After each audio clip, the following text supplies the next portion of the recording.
and welcome to this series of case studies and experiments using PicoScope. That's PicoScope software and also NVH as well, so that's in the Pico Diagnostic software. It really follows cases that I feel no other tool would have got us out of trouble, would have helped us diagnose conclusively what the problem was. In some cases, you don't end up with a diagnosis. You know exactly the depth of repair required, and to actually repair is beyond economical repair. Nevertheless, you've got that evidence that stops those awful incidents happening where it's an awkward discussion or it just becomes a scrap vehicle. In most cases, or it can be that is the case. Okay, so Audi A4 3-litre TDI V6 with the CRTC engine. Severe lack of power from rest. Forgive my spelling there for severe. Also, we had a boost pressure DTC. And when I say severe lack of power, this was very bad. Again, it was one of those faults you thought, I'm going to be able to crack this in no time at all because this is going to be obvious. What a mistake that was. Again, pulling away, no power. Got up to about 3,000 RPM and then it picked up, and it went quite well actually at that point in time. After a lot of faffing around and testing and what have you, I was really getting nowhere until I took this vehicle on the road, and that was the fundamental mistake I made. Was I was focused too much on just pulling away, so all my testing was focused on pressures and signals, etc. Really in the car park, just pulling away from rest, because that's where the fault was. Once I got out onto the open road and got up to 60 miles an hour, I could feel like what felt like holding back. It was another symptom again, but a valuable one. I wasn't sure, was it transmission, was it engine, was it just undulation in the road surface? NVH was the saviour here, because at approximately 60 miles per hour, we have a E.5 vibration passing through the vehicle. E.5 is a classic camshaft, it's camshaft frequency, but it's a classic signal or classic peak that you get when there is a combustion anomaly.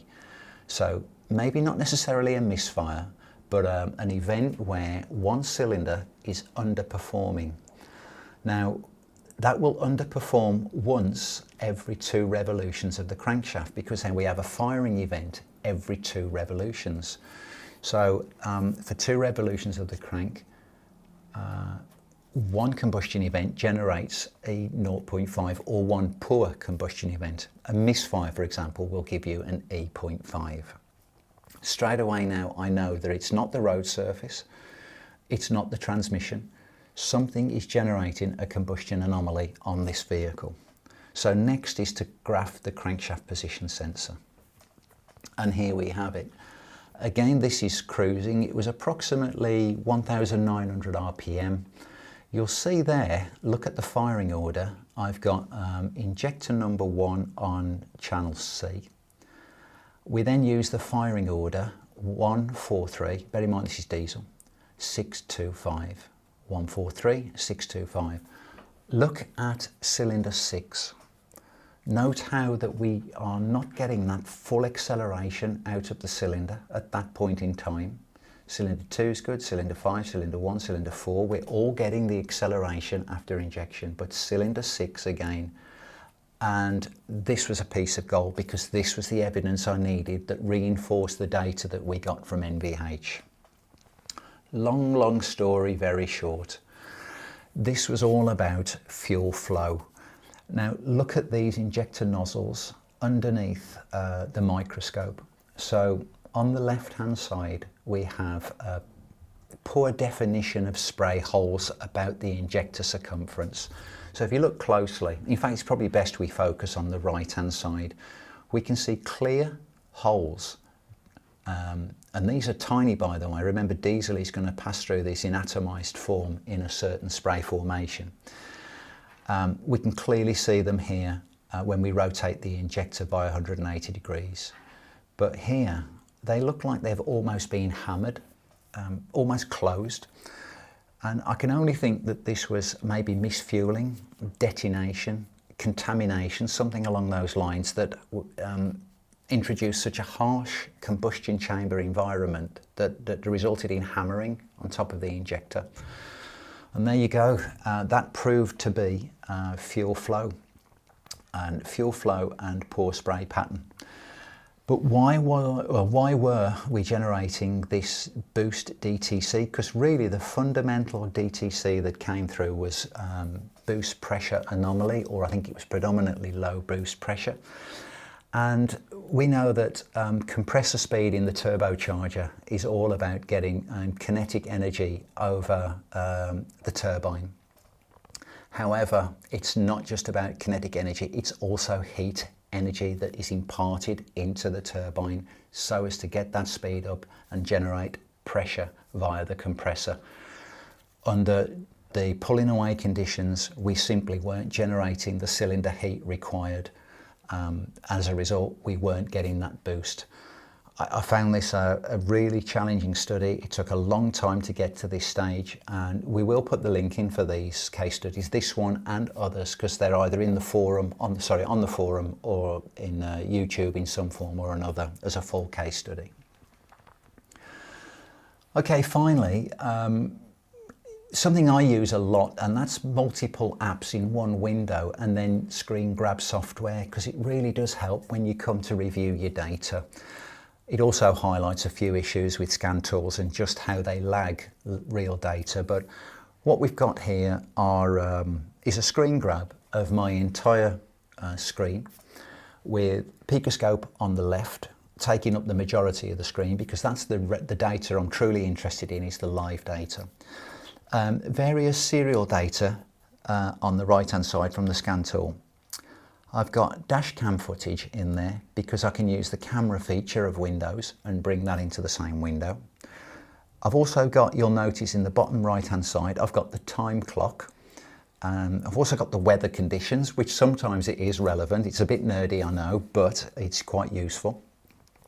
Having the time clock, and well, the date's good of course, but having the time clock there with seconds is good when you're trying to precisely pin down either parameter, or it may be data logger, it may be CAN data. You're looking through the messages and you're looking at the start time. Not in PicoScope, but in logging, third-party logging software, because your time will correlate with the time clock, will correlate with your serial data, and will correlate with PicoScope.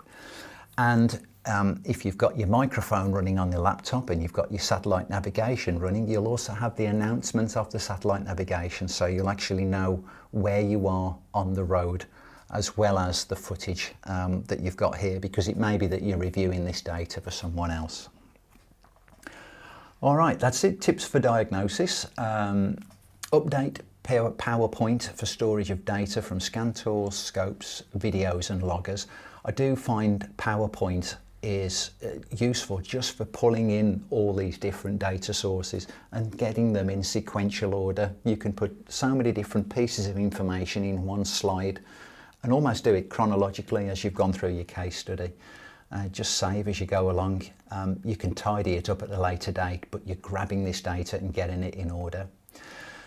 Use Windows multiple apps for real-time video recordings, like I showed you on the previous slide.